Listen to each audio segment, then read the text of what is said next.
बात कांग्रेस की हो रही थी और सुधा जी साथ में हैं। लड़की हूं लड़ सकती हूं का नारा हमने सुना, पूरे प्रदेश ने सुना, लेकिन अगर महिला प्रत्याशियों की बात करें तो हमें लगता है सबसे काफी कम है, बहुत कम महिलाओं को टिकट दिया गया है। अशोक जी बता रहे थे आंकड़ा कुछ 400 के आसपास। जी चलिए, जब दिया गया तब भी आपने यही कहा था कि क्यों दिया गया, अब कम है तो कह रहे हैं क्यों कम है। पहले नहीं कहा गया क्यों दिया गया। चलिए, बिल्कुल आधी आबादी के हक है उसका। नहीं, हक है और ये हम हमेशा मिलना चाहिए किसी पार्टी का।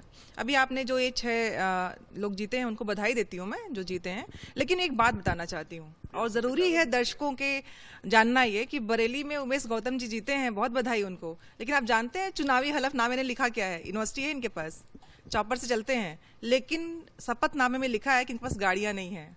ये आपके प्रत्याशी जो जीत रहे हैं, कम से कम आपके माध्यम से तो मैं ये जरूर कहना चाहूंगी कि जो इस तरह के हलफनामे आते हैं और जो दिख रहा होता है और जो होता है, इसके अंतर को जांचने का कोई तरीका तो होना चाहिए। बिल्कुल सही बात लोगों तक आनी चाहिए। इतने वरिष्ठ पत्रकार लोग बैठे हुए हैं और सब लोग जानते हैं कि जिसकी मैं बात कर रही हूँ उसके पास गाड़ियां ना हो ये हो ही नहीं सकता है। जिसका काफिला निकलता है 50 गाड़ियों का, उसके हलफनामे में गाड़ी ही नहीं है।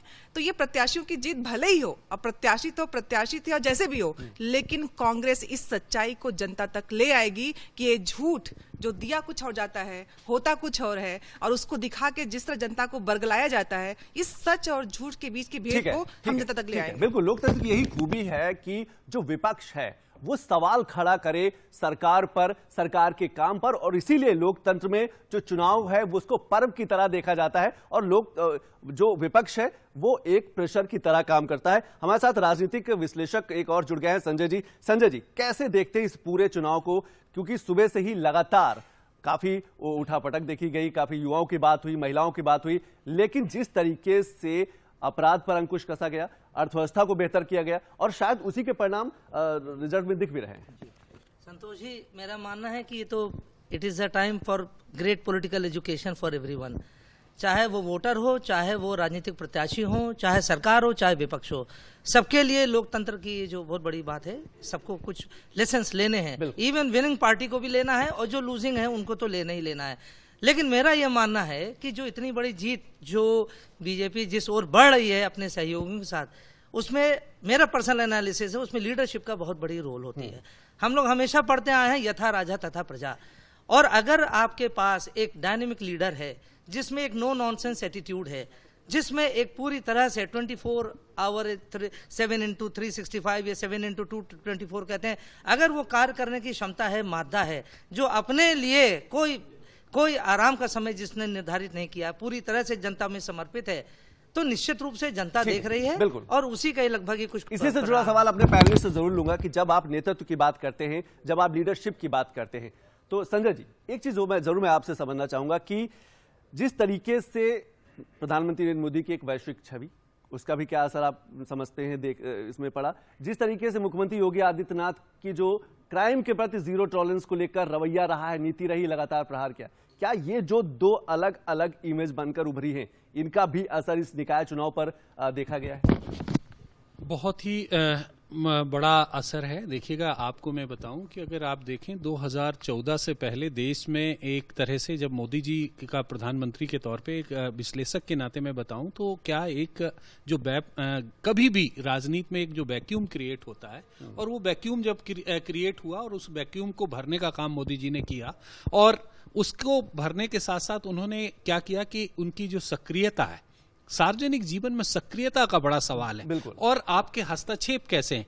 तो भारतीय जनता पार्टी को 2 बड़े फायदे मिले। एक तो उनका जो केंद्रीय नेतृत्व है प्रधानमंत्री के रूप में, और योगी जी की छवि, क्योंकि मैं पूरे देश में घूमता रहता हूं एडीआर के काम के लिहाज से, मैं जब बताता हूं उत्तर प्रदेश से आया हूं तो लोग तुरंत ही एक जरूर पूछते हैं आपके यहां तो योगी जी हैं। तो योगी जी की भी जो तस्वीर पूरे देश में एक उभर के आई है, एक बेटर मतलब पॉलिटिकल लीडर की और बेटर गवर्नेंस की, और सबसे बड़ी बात यह कि डिसीजन मेकिंग एक इंपॉर्टेंट जो होता है कि राजनीतिक पूरे जीवन के कितने कड़े फैसले लेते हैं और उन फैसले के इंप्लीमेंटेशंस में क्या है। और एक और बड़ी बात यह है कि कहीं ना कहीं ये लीडरशिप को एक जो साफ सुथरी छवि बनाने की कोशिश होती है। तो निश्चित तौर से मैं ये कहूंगा कि लीडरशिप का भारतीय जनता पार्टी को फायदा मिला। ये इलेक्शन में बहुत ही हमारे साथ कांग्रेस की प्रवक्ता बैठी हुई है, मैं उनकी बात से भी सहमत हूं कि इलेक्शंस में ये इलेक्शन किसी मेयर प्रत्याशी की दम पे चुनाव नहीं जीता गया। ये इलेक्शन इलेक्शंस पूरे तरह से यहाँ पे उत्तर प्रदेश का इस बार का स्थानीय निकाय का चुनाव बिल्कुल योगी जी की छवि पे हुआ है और उसी के कारण लोगों को फायदा मिला है। और वही एक तरह से इलेक्शन कैंपेन में दिख भी रहा था। स्थानीय कार्यकर्ता एकदम अपने प्रत्याशी के प्रति नाराज थे, बहुत गुस्सा थी, लेकिन वो जब वोट करने गए तो उन्होंने नेतृत्व को देखते हुए वोट किए हैं। इसलिए नेतृत्व की भूमिका बहुत बढ़ जाती है और ये मुझे लगता है कि अब आने वाले दिनों में चाहे ये दल हो या ये दल हो, जिसको भी अगर लीडरशिप के लेवल पे जो भी बेहतर परफॉर्मेंस कर पाएगा, शायद वही अपने को जनता के बीच में जनता के बीच टिका पाएगा, आगे ले जा पाएगा। दो बड़े महत्वपूर्ण शब्द हैं, एक तो कड़े फैसले और दूसरा राजनीतिक दलों के अंदर क्या अनुशासन है। कड़े फैसले की जब बात करते हैं तो इसी स्थानीय निकाय चुनाव में यह देखा गया कि भारतीय जनता पार्टी ने कई जो बागी प्रत्याशी रहे उनको निष्कासित किया, बड़ी संख्या में निष्कासित किया, पार्टी से बाहर निकाला। क्या यह कड़ा फैसला दूसरी राजनीतिक दल लेने में सक्षम थी?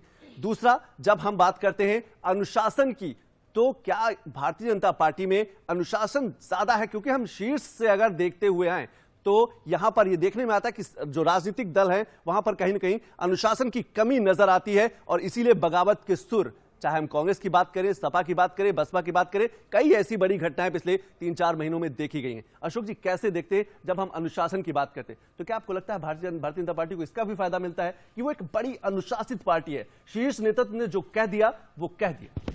देखिए, ये जो अभी चुनाव के दौरान प्रत्याशी चयन हो रहा था, यह प्रत्याशी फाइनल होकर के आ गए। एक तो प्रोसेस चल रहा था कि चुने जाएंगे उनको ले, तब तो हर किसी का दावा होता है, उसको डिनाई नहीं कर सकते। लेकिन उसके बाद जब प्रत्याशी आगे बीजेपी ने घोषित कर दिए और ये चीफ मिनिस्टर को मालूम पड़ा कुछ मरमरिंग हो रही है। जी, एक और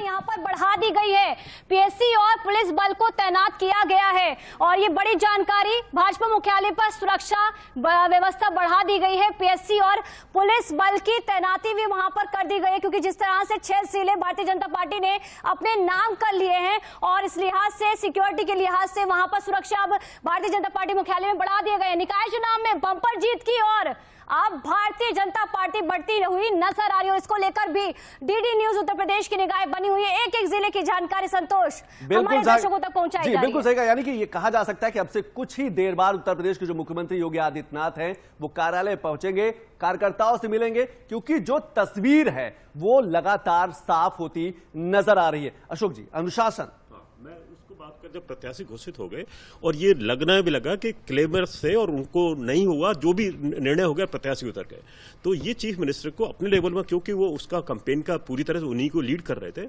ये उन्होंने किया। उन्होंने ये क्या नाम है, अपने बनारस में जो प्रधानमंत्री का क्षेत्र है, इंक्लूडिंग अयोध्या में, वहां मरमरिंग थी, वहां मरमरिंग थी, वहां अच्छी खासी मरमरिंग थी और ये लग रहा था कि नुकसान भी हो सकता है। उन्होंने स्पेसिफिक करके कहा और उसके ऊपर जो भी रिपोर्ट आई उसके तहत निकाले गए। राघवेंद्र जी, नए चेहरों पर दांव लगाना, ये भाजपा की एक अलग शैली रही है, क्या इसका भी एज मिलता है, इसका भी फायदा मिल रहा है? बेशक भारतीय जनता पार्टी हर चुनाव में, चाहे वो विधानसभा की बात की जाए या निकाय चुनाव की बात की जाए, नए चेहरों पे भरोसा जताती है और ऐसा देखा भी गया है कि जिन नए चेहरों को भारतीय जनता पार्टी लाती है वो जीत भी दर्ज करते हैं। इसके अलावा अन्य पार्टी से जो निकल करके दूसरे नेता आते हैं उनको भी अगर भारतीय जनता पार्टी अपना देती है टिकट तो वो भी चुनाव जीतते हैं। जैसे शाहजहांपुर में आप देख लीजिए कि भारतीय जनता पार्टी ने वहाँ बेहतर किया, जो समाजवादी पार्टी के उम्मीदवार थे उन्हीं को अपना टिकट दिया। शाहजहांपुर का तो आश्चर्य यह है कि वहां तो जो पहले थे टाउन एरिया नगर पालिका परिषद के थे वह जीते, उनके माता जी जीते, कोई उन्हीं के परिवार का जीता था। और जब इधर मेयर भी इन्होंने सीट को कन्वर्ट किया है और उसके बाद तो समाजवादी पार्टी से लेकर के और उसी को प्रत्याशी कर जिता भी ला रहे हैं। अवनीश जी, कैसे देखते हैं? 17 में से 6 में आप काबिज हो चुके हैं, अभी सफर जारी है। देखिए 17 के 17 जीतेंगे, ये तो तय है।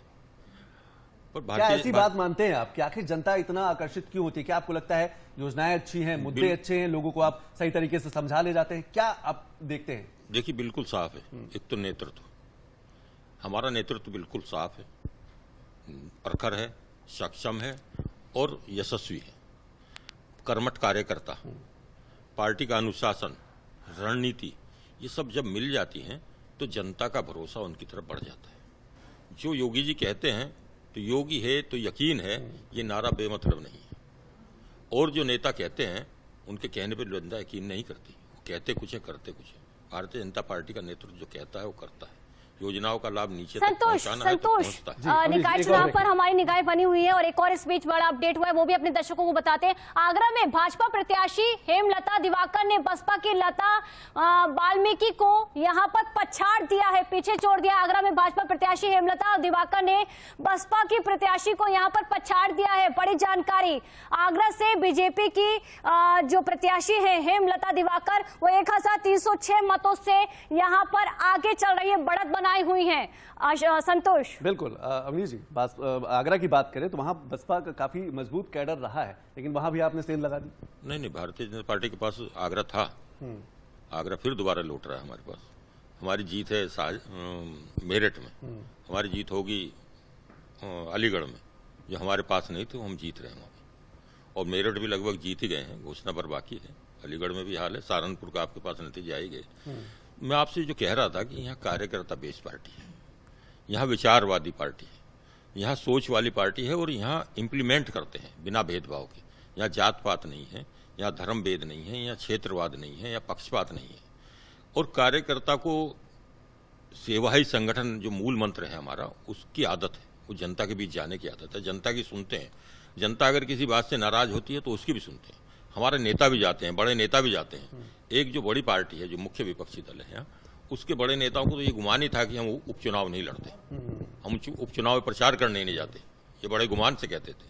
वो भारतीय जनता पार्टी के नेतृत्व को ऐसा कोई गुमान नहीं है। वो जनता का छोटे से छोटे आदमी को भी अपना बड़ा मानती हैं, और मतदाता ही भगवान है या वोटर का आम आदमी ही भगवान है, ये भाव लेकर उनके बीच जाते हैं, उनकी समस्याओं को समाधान करते हैं, उनका विश्वास जीतते हैं। जब विश्वास जीतते हैं तो हम फिर वोट भी पाते हैं। बिल्कुल, विश्वास जीते तो वोट भी पाते। संजय जी, कैसे देखते हैं कि लगातार जिस तरीके से भाजपा की अगर बात करें, हम सियासत की बात करें, तो चाहे छोटा ग्राम पंचायत का चुनाव हो या लोकसभा का चुनाव हो, वो हमेशा इलेक्शन मोड पे रहती है भाजपा। क्या उसी का परिणाम होता है कि जब चुनाव आते हैं तो जनता से सीधे संवाद करती है और मतगणना के दिन अच्छे परिणाम भी आते हैं? संतोष जी, केवल चुनाव के दौरान ही संवाद नहीं होता है। अगर आप देखिए, संवाद की निरंतर ये प्रक्रिया चल रही है। ये अभी इलेक्शंस खत्म हो जाएंगे, जिसको काम करना है, नेतृत्व को काम करना है, पार्टी कैडर को एक्टिवेटेड रखना है, अपनी पॉलिसीज को, उसकी रीच, उसकी एम्बिट बढ़ाना है, ये बहुत बड़ी बात है। और ये लगातार हो रहा है, ये पिछले 5 सालों में हम देख रहे हैं। एक जो मेरा अपना विशेष जो आंकलन है वो ये कि खास तौर से इस बार देखिए, आगरा, मेरठ, सहारनपुर, ये जहां मुस्लिम डोमिनेटेड जो एरियाज हैं, वहां से भी अच्छा खासा पॉजिटिव रिस्पांस आया है। इसका एक मूल कारण क्या है? पिछले 5 सालों में कोई भी छोटे या बड़े दंगे तो हुए नहीं, छोटे उपद्रव तक नहीं हुए हैं। आप देखिए कि किस तरह से विश्वसनीयता बढ़ रही है। इस बार बीजेपी ने लगभग 400 मुस्लिम कैंडिडेट्स उतारे हैं, और विशेष रूप से अलीगढ़ वाले जोन में, जो वेस्टर्न यूपी है, और अच्छा खासा रिस्पांस मिल रहा है। अभी तक देखिए क्या होता था कि ये मान के चला जा रहा था ये माइनॉरिटी डोमिनेटेड एरियाज हैं, यहां से तो कांटे की टक्कर होगी और जो परिणाम होगा दूसरे दल को जाएगा, नॉन बीजेपी को जाएगा। इस बार देखिए वो जो आकलन था काफी हद तक बिल्कुल उसको डेसिमेट कर दिया गया है।